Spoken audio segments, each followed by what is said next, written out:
Olá, eu sou o Roberto Coelho, você está em Um Lugar e Suas Histórias. Vem pra cá, vamos aprender um pouco.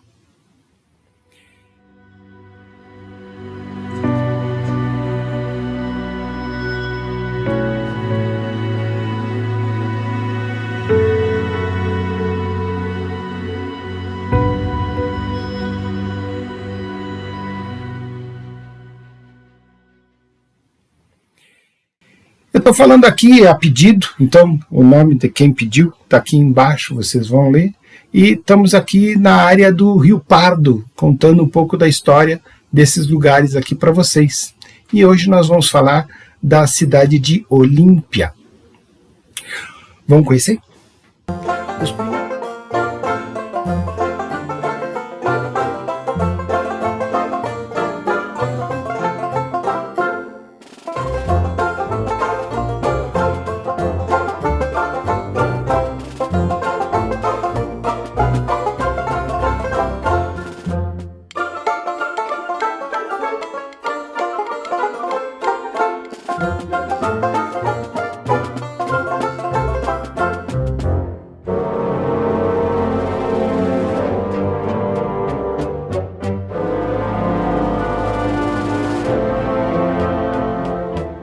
Os primeiros indícios de presença humana no território é 11 a 7 mil anos atrás.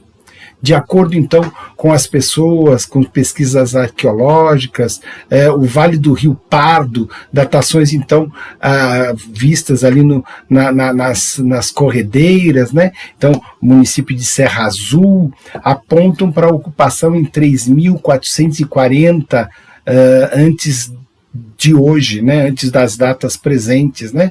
Então você tem aí 11 mil, 7 mil anos, e aí você tem uma presença humana muito forte nessa área.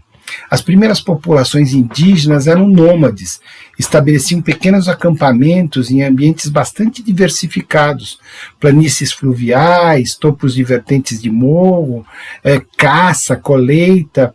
Então, uma diversidade de artefatos, então, que foram aí encontrados nessas arqueologias.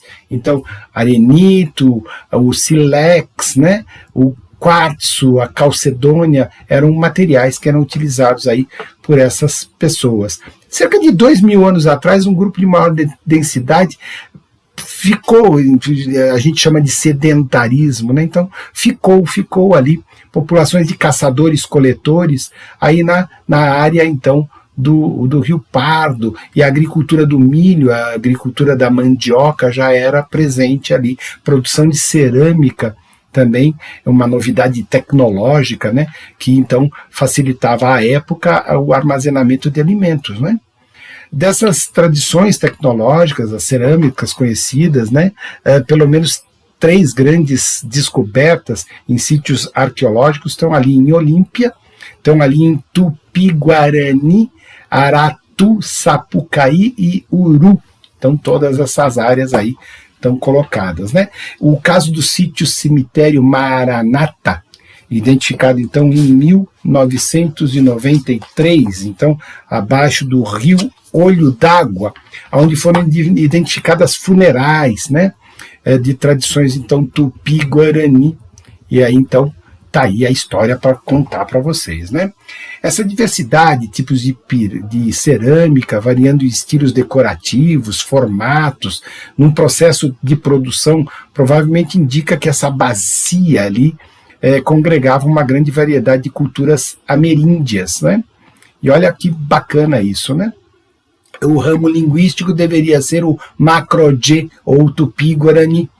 E esse período mais recente, após o início do processo de colonização portuguesa, apresenta então de Caiapós. Os portugueses deixaram isso escrito para a gente, né?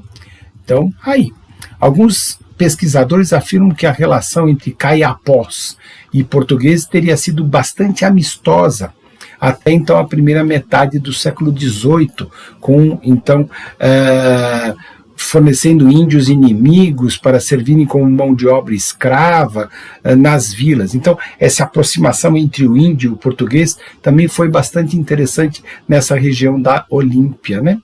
Então, entramos aí no século XIX, apesar então das grandes expedições, o reconhecimento do território, os indígenas ajudando nessas peabirus. Peabirus são caminhos, né?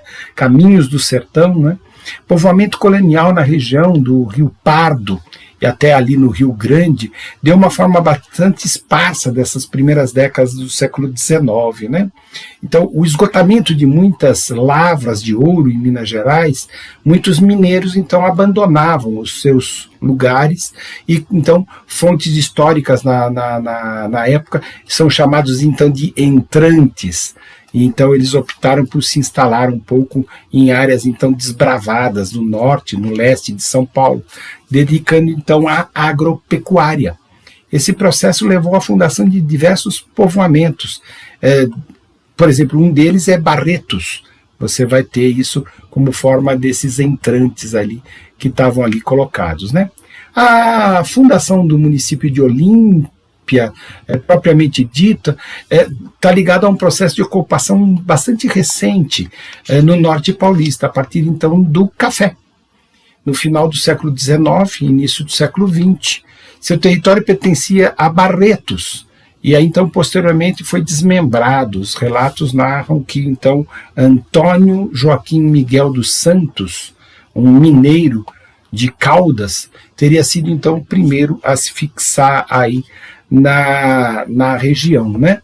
Em alguns momentos, na década de 1850, então, junto com sua família e alguma coisa, como os relatos nos dizem, de perto de 60 negros escravizados, ele se estabeleceu ali, no sertão do Olho d'Água, devido ao grande número de nascentes existentes ali.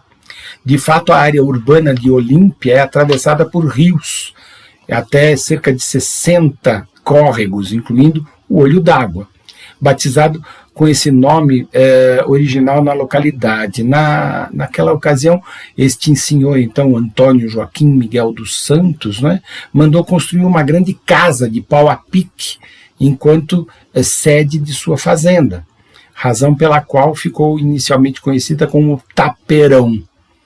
Posteriormente, mais colonos vão chegar, né, sobretudo ali de Minas Gerais. Começaram a se estabelecer na região, até praticamente desconhecida sociedade ali daquela região. Então, ninguém sabia daquela existência. Então, chega o Lima Miranda, o Brás Medeiros, o Clemente da Silva, o Jesus de Campos, que são as primeiras grandes famílias, né?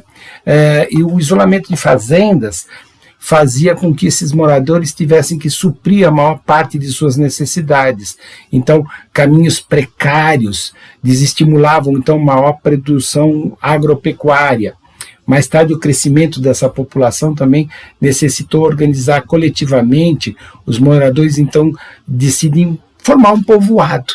Dessa forma, seria necessário o deslocamento, então, de centros regionais, como Barretos ou Jaboticabal, e resolver, então, questões legais locais, né, religiosas mesmo aí, para tudo isso, né. Então, em março de 1903, realizaram, então, a doação de 100 alqueires de terras para, então, a construção do patrimônio de São João Batista de Olho d'Água. Então, as ruas hoje, aí, para quem conhece Olímpia, então as ruas Benjamin Constant, Avenida Mário Vieira Marcondes, Síria, Avenida Valdemar Lopes Ferraz, então, Dr. Antônio Olímpio, né? A Avenida Dr. Andrade de Silva, de acordo com essas escrituras públicas, então, você tem aí a formação disso que está ali colocado como, então, Olímpia. Então, em 1903 foi elevado um cruzeiro com iniciativa de um engenheiro escocês de nome Robert John Reid e habitantes da beira do Ribeirão do Olho d'Água, sendo escolhido então São João Batista como padroeiro daquela localidade, né? Com isso, até os dias atuais, a igreja matriz da cidade de Olímpia é consagrada a esse santo cristão. Em 29 de junho de 1905, inaugurada a primeira grande capela, destruída por um incêndio. Em 4 de